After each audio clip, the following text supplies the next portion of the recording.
Salut les amis. Bon, aujourd'hui on va changer un petit peu de véhicule. On va effectivement ne pas parler du 523i turbo, mais du véhicule de ma sœur qui est un X1 2 litres diesel, tombé en panne il y a pas très longtemps sur la rocade. Donc on pense fortement à ce que ce soit une rupture de la chaîne de distribution. Donc j'ai commencé effectivement à démonter tout ça. Donc là j'ai enlevé uniquement toute la partie plastique en fait qui nous gênait, hein, toute la baie qui est en bas du pare-brise, qui accueille le filtre habitacle, tout ce qui est cache. Voilà, tout ça, ça a été enlevé. J'ai également débranché la batterie, hein, c'est le minimum. Là en fait l'idée ça va être de défaire toute la partie qui est là, donc toute la partie en fait admission, donc collecteur d'admission, histoire de voir effectivement si je peux voir comme ça si les soupapes sont tordues ou non. Bien évidemment la chaîne distribution là-dessus elle est derrière le moteur, ils l'ont pas mise devant, hein, c'est le fameux moteur N47. Et voilà, pour des questions de sécurité, choc anti-piéton, tout ça, leur nouveau moteur qu'ils ont depuis fin 2007, début 2008, ils ont décidé de mettre la chaîne de distribution derrière, et donc elle se trouve entre la boîte de vitesse et le moteur.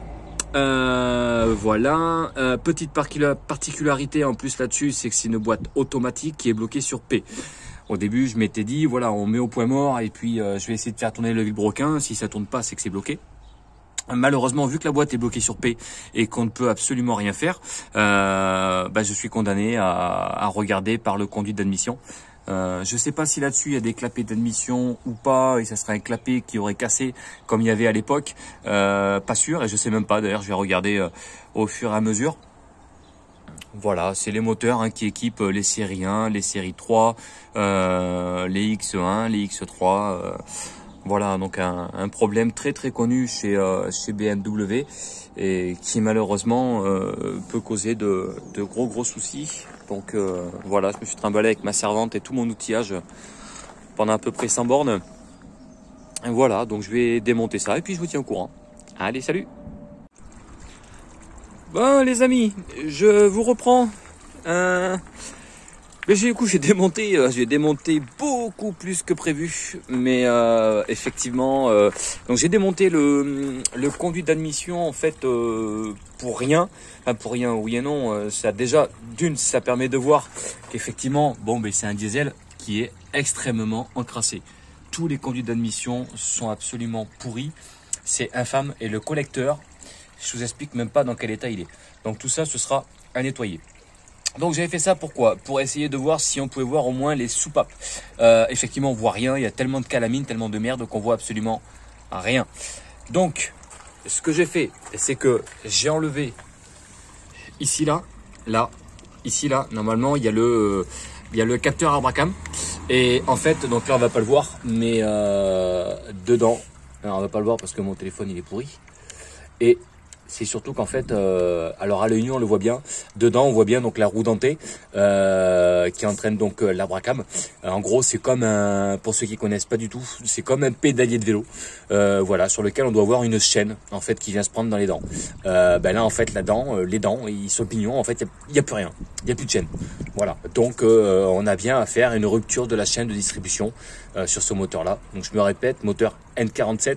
Pourtant le véhicule est de 2013, normalement c'était censé être fini les problèmes, mais a priori non, et c'est un véhicule qui de mémoire a 130 000 km, même si c'est une boîte automatique, il n'y a pas beaucoup, là il n'est pas énormément kilométré, et en plus tous les entretiens ont été faits. Désolé pour la mise au point, super le téléphone, il est en plein bug, je vais essayer de dézoomer un petit peu, désolé vraiment pour cette qualité pourrie. Ah, là voilà, c'est un petit peu mieux. Du coup, j'en ai mis un petit peu partout, hein, tous les éléments de carrosserie qui seront là. Bon, après, ce sera rangé proprement dans le garage. Et du coup, toute la partie face avant qui est là. Voilà. Là, je vais donc continuer à démonter parce que là, maintenant, en fait, l'idée, c'est vraiment d'enlever un maximum de périphériques autour du moteur. Également de désaccoupler l'arbre de transmission.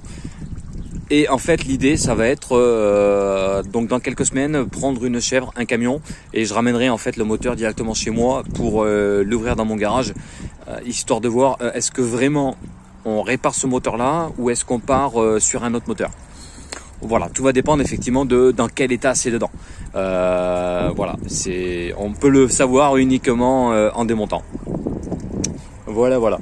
Et j'essaierai également de vous faire là très bientôt une vidéo sur mon nouvel achat Jaguar XF dès que j'ai le temps. En ce moment, c'est que j'ai pas trop le temps. Donc voilà, dès que possible, j'essaierai de faire une vidéo. Également, pour information, j'avais fait également une sortie circuit. C'était le week-end dernier à Fontenay-le-Comte et je suis un petit peu dégoûté parce qu'en fait, tout ce que j'avais filmé avec ma GoPro, en fait, ça a foiré complet. Donc, j'ai presque pas d'images. Je suis plutôt dégoûté. J'essaierai d'en mettre quelques-unes, mais on me voit quasiment pas tourner. Bon, en même temps, on rate pas grand-chose. Je dois avoir quelques vidéos des véhicules qui étaient sur le parking, mais effectivement, j'ai pas grand-chose sur les véhicules qui tournaient. J'essaierai de faire mieux à la prochaine sortie qui devrait être faite au mois de juillet. Voilà. Écoutez, en tout cas, n'hésitez pas à me dire si ce style de vidéo en fait vous convienne, hein, parce qu'on parle effectivement d'autre chose que du 523i turbo. Voilà, mais bon, là on essaie de parler un petit peu de mécanique générale. Bon, là effectivement, je ne rentre pas dans le détail en fait de la mécanique, hein, je montre juste effectivement les choses qui ont été faites, le pourquoi du comment je démonte. Après, si vous souhaitez avoir un petit peu plus de détails techniques, tout ça, surtout n'hésitez pas à me demander dans les commentaires ou à me dire, et puis les prochaines vidéos j'essaierai peut-être de détailler un petit peu plus. Voilà, mais écoutez, je continue à démonter et puis je vous reprends après. Bon allez, je vous reprends. Bon, j'ai pas énormément avancé, j'ai enlevé au moins la boîte à air là qui était là.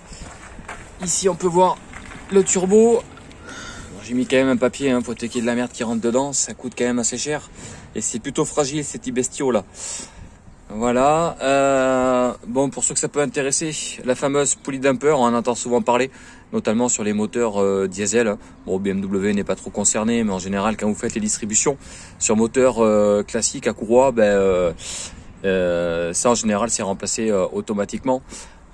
Galet tendeur, galet enrouleur, compresseur de climatisation, avec le fameux embrayage ici à l'intérieur qui vient se coller quand on appuie sur la clim pour être entraîné par la courroie et avoir de la climatisation. La pompe à eau qui est ici derrière et l'alternateur qui est là. La fameuse bête à chagrin, la vanne GR. Bon, chez BMW, il n'y a pas trop de soucis quand même.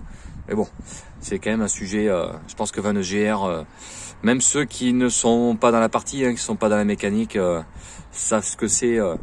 Voilà. La partie faisceau que j'ai commencé à enlever, étiquetée, comme j'avais fait sur le 39 et comme je fais sur tous les moteurs que je démonte, c'est quand même un petit peu plus facile. Voilà, donc prochaine étape, ça va être enlever toute la partie faisceau qu'il y a là. Ce qu'il y a de bien chez BMW, c'est que à chaque fois en fait on a une seule partie faisceau. Une fois qu'on a tout enlevé sur la partie moteur, on peut prendre et mettre sur un côté. Et comme ça après on n'est plus emmerdé avec ça. Ici, on peut voir la fameuse pompe de pression également entraînée par la chaîne de distribution. Quand c'est devant, du coup, quand la chaîne est devant ou la courroie est devant, du coup cette fameuse pompe, elle est devant puisqu'elle est entraînée par la chaîne ou la courroie. Voilà. Bon, en tout cas, c'est quand même une belle saloperie, un diesel. Je suis absolument pas fan des mazout. Je suis vraiment pour les moteurs essence. C'est quand même on va pas dire plus simple à démonter, mais disons que c'est une mécanique qui est quand même beaucoup plus propre. La prochaine étape, parce que là du coup je vais m'arrêter là parce qu'il va commencer à être tard. Prochaine étape, ça va être de continuer à défaire tout le faisceau, défaire toute la partie échappement avec, on peut le voir là-bas en bas, l'espèce de grosse gamelle là, c'est le fameux filtre à particules. Donc on a un catalyseur et un filtre à particules. Et puis après, le plus compliqué, ça va être derrière, donc en dessous, on voit pas, mais défaire donc la boîte automatique.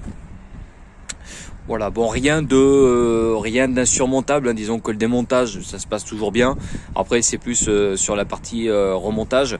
Une fois que le moteur sera enlevé, et bien, comme je disais tout à l'heure, je l'amènerai chez moi. Et puis je pense que la partie la plus intéressante, ce sera effectivement le démontage, l'ouverture, voir un petit peu les dégâts, sachant qu'il y a énormément de moteurs qui ont ou qui sont impactés par ce problème-là. C'est un problème que BMW connaît très bien. Voilà, voilà. Bon, mais sur ce, moi, je vous laisse pour aujourd'hui et je vous dis à la prochaine vidéo. Allez, salut!